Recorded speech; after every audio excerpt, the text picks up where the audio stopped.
What's up, nMo fans? This is your host, alexlexus, and we're doing a review on 99 Nights 2, the sequel to what I thought was a hit, the original 99 Nights. Now, this game falls into that genre of the hack and slash, Dynasty Warrior type esque umbrella. So those of you who love hack and slash, you're definitely gonna like this.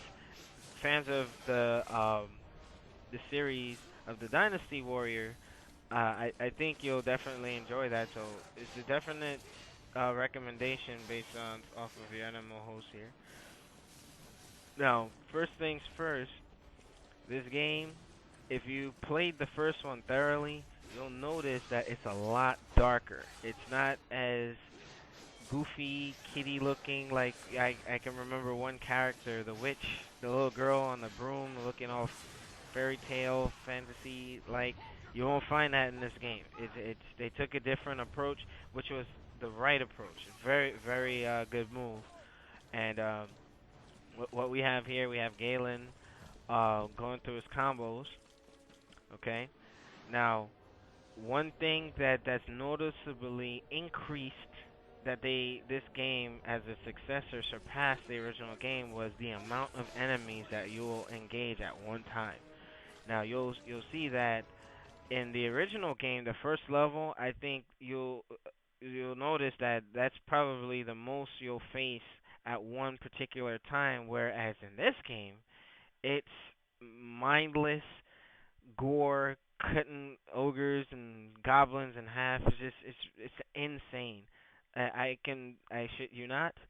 I was in the arena mode just practicing the combos, and I had a 10,244 hit combo. I was just spamming the X button, jumping in the air, spamming. It was fun, but it did get kind of old, so I stopped it there.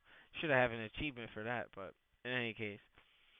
The button controls are pretty simple. You have your vertical attack, horizontal attack. You have your jump button, and you have. It's pretty much if you played a lot of hack and slash games, the formula is pretty much the same. You do button combos to pull out different lengths of moves and whatnot, and with this game having different classes or different races, um, you'll notice that the variety is there. So you have your ogre, you have your big behemoth. Like the same combos won't work with a different character, which makes it so that you have to go in there and actually master who you're playing. Um, this game it has a lot of spells, a lot of crazy stuff, but the first game did somewhat do it better because, like for instance, good when you play with Aspar and you call up his water attack, you see some Final Fantasy style. It zooms out to an angle like Street Fighter 4, and bam, you kill like 400 or 500 enemies at once.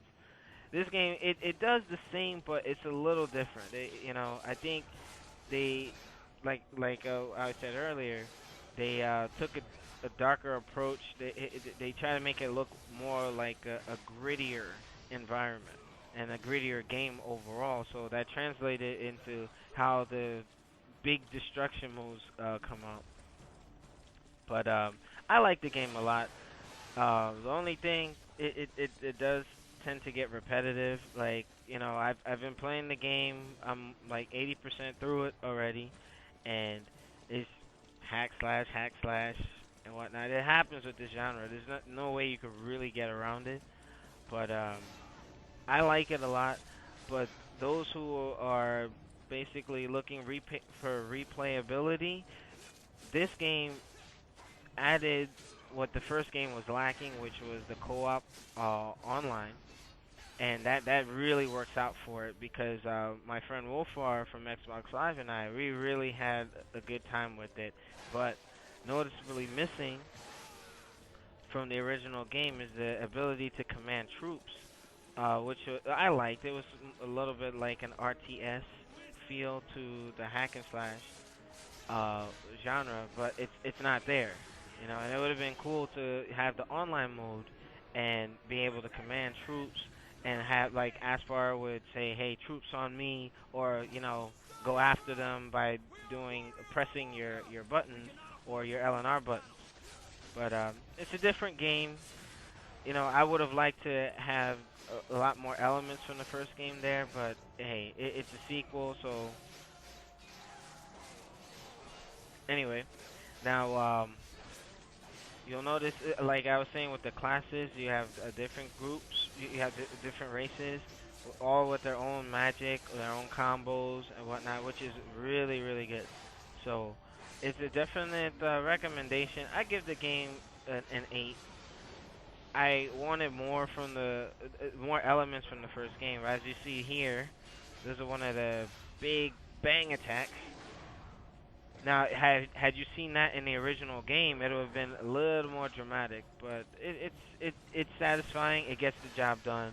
So, props to Konami and Q Entertainment for bringing us, the latest chapter in the series. But like I said, for me, if anything, that it exceeded the first game in the following. You have a lot more enemies on screen, a lot more coming at you.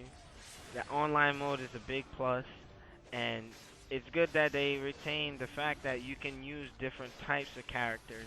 So you're not just using Galen, over and over.